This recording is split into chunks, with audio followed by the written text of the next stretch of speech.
Sự chú ý của ta lỡ va phải vào. Đi nào. Anh xin phép là phỏng vấn ba bạn được không? Em xin được giới thiệu, em tên Nhi ạ. Em đến từ Hà Giang.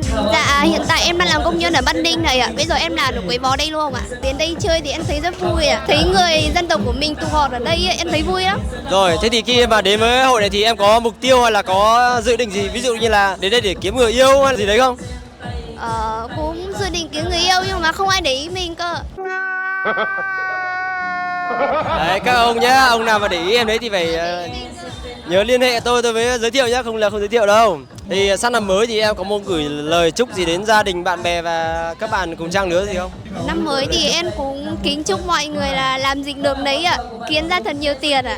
Vâng, và tiếp theo là chúng ta sẽ cùng phỏng vấn một bạn rất là xinh gái, có một bộ đồ rất là sặc sỡ này, một màu tóc rất là chói đấy mọi người ạ.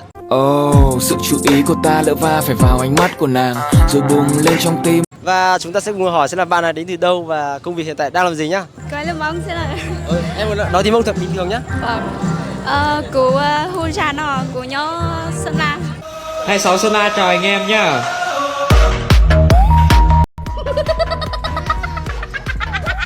Em cảm thấy thế nào về cái bộ đồ mà em đang mặc trên người này? Có đẹp không? Đơn giản thôi. Không, Bình thường. Nhưng mà em thấy là có đẹp không? Đẹp đúng không? Cũng bình thường. Thêm một cái câu hỏi về riêng tư nhá. Hiện tại em đã có người yêu chưa? Này em chưa ạ? Trời ghê chưa? Ghê chưa? Một bạn nữ rất là xinh gái nha mọi người, rất là xinh gái, có răng khểnh rất là đẹp luôn nhưng mà chưa có người yêu. Wow. Nên là anh nào mà chưa có người yêu thì có thể liên hệ ngay với mình để biết ý tư của bạn này nhá.